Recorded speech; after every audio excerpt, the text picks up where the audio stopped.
Not everything's perfect in video land. So we have the 3 dogs responding to the triggers, which would be Echo. The first one just keeps his head down, might nod to an agreement, a greeting. The second one kind of comes a little uptight. Somebody intervenes, says, hey, you're fine. They're like, oh yeah, I'm fine. That's right, I'm fine. But it takes a lot of effort for that poor dog to very calmly walk past the trigger, Echo. She is tall. And then there's the third type of dog. And I see this a lot, not just in dogs, but in people too. They're walking through life, right?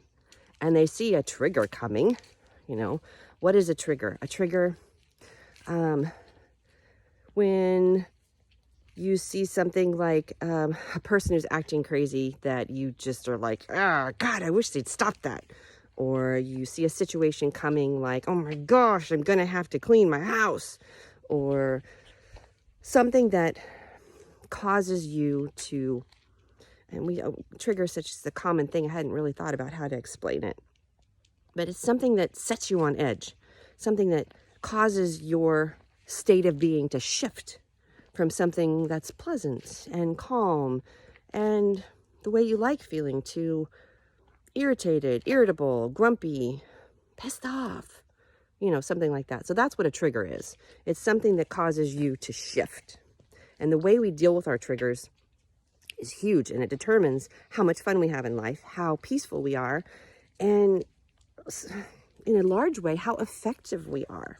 Okay, so now that we've gone over triggers, and I'm talking a lot, which seems to be a theme here, the third puppy dog that comes, and I see a lot of people like this, they're minding their own business.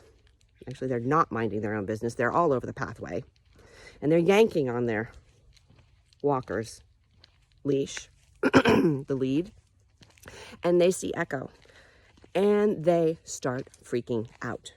They yank at the leash, they bounce, they bark, they vocalize, they growl, they basically run around in circles and cause all kinds of mayhem for the walker. Now, Echo, on the other hand, she's pretty well trained. She's the trigger. She doesn't care what happens over there. She's just doing her thing.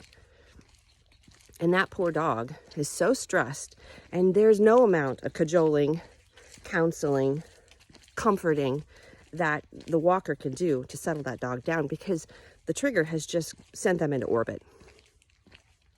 What I propose is, one of my favorite things, is that as people, if we want to, we could learn how to not let those triggers send us into orbit like dog number 3. Fantastic! Great, Lise, that's a great idea. Now what? Now, tomorrow, I will be unveiling